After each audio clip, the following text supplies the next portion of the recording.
I'm walking my dogs along this disused railway line. It's called the Salt Line. And I'm just looking into the distance here at the perspectival narrowing of this path towards not exactly a vanishing point, but a kind of a vanishing point in the distance. Railway lines are very good for this.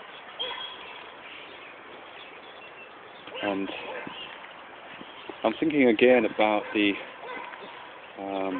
more subtle entailment of the visual awareness gathering process, and whether those more subtle, perhaps even non-conscious entailments translate across and become part of our metaphorical understanding of knowledge process, based on the overall metaphor to do with knowing is seeing that Lake Govan Johnson and others talk about.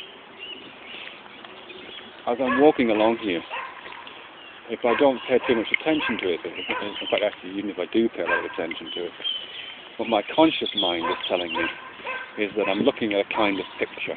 That's the kind of conscious, naive understanding of what I'm looking at. And without examining it, I seem to be getting a sense of this picture being relatively complete. It's, wherever I look, everything's in focus. There's no absent patches. There's no patches where things just disappear. And the same kind of information is everywhere. This fence, that tree, path, the railings on the steps over there. All of this stuff has the same sort of features. It all has colour and shape and edge and reflectivity, texture. All the same stuff seems to be present wherever I look. But I also know from reading quite a bit about perception that apparent unity of the visual field is an illusion, which I guess we can think of as either an illusion within consciousness or an illusion which is part of consciousness. And that's not what's happening in any part of my visual sense at all. But what I'm getting is that what's really sort of being processed is a series of small focal images. My eyes are flickering about, they're saccading, I think is the term, momentarily fixating on the branch of a tree, a point on the railing of this, there'll be steps here, the path up ahead, and those fixations, those fixed points within a saccading process of the eye are gathering information, and at no point do I see this whole field, even though it's certainly the impression I'm getting. I'm seeing lots and lots of small parts of it. And at all times there are large parts of it which are completely hidden to me. Parts of it hidden behind the blind spot, which I'm reliably informed is present at the whole times. But also parts of it are hidden because the cells of the eye that are actually being impacted by the photons which are producing vision in that part of the process simply aren't equipped to provide the information that they seem to be providing. Some of the cells at the periphery of my vision, for example, and there's a tree on my left which is presumably impacting the periphery of the right side of my eye, right side of my retina. Unless I actually become aware of it, I can't resist the temptation of thinking that I'm seeing that tree. But I know that the information that those cells are gathering is very basic, and it's just giving me some rough information about there's something there and it's something dark. So this apparently unified, three-dimensional, coloured, textured, coherent image is not coherent at all. It's constructed, and it's constructed through these little fixations within the saccading of my eyes, and of course the movements of the rest of my body, and it's constructed out of a whole range of different kinds of information, provided by different parts of my retina.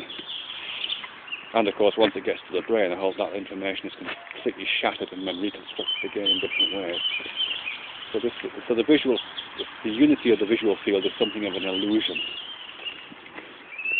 So I'm just wondering how much of that, it's not disunity because a unity is being constructed, but how much that the differences in that visual awareness are carried over to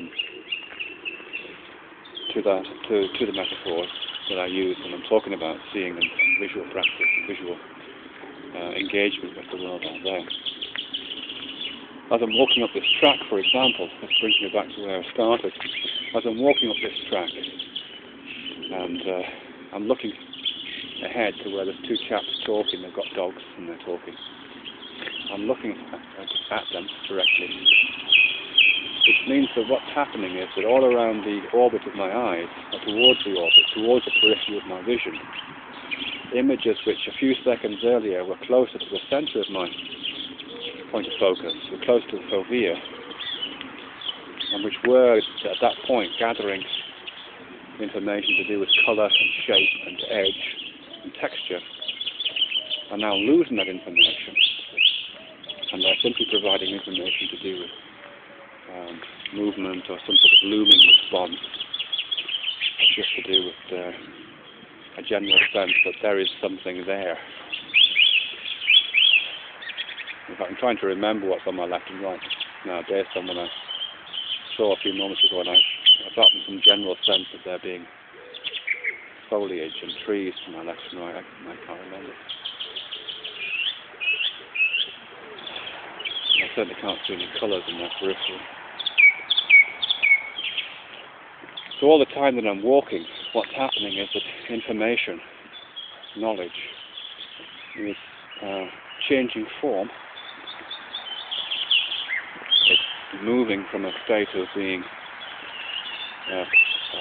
focally detailed to peripherally vague. It's becoming more generalized. It's losing itself into a kind of abstract blur of presence and possibly movement.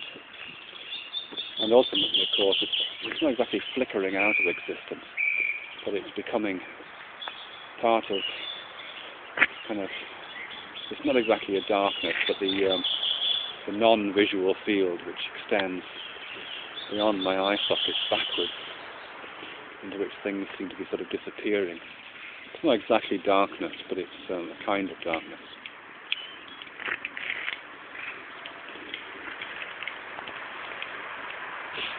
Kind of unified darkness, actually, thinking about it.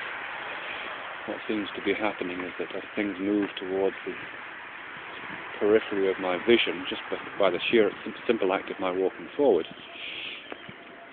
they move together and blur, and they become unified.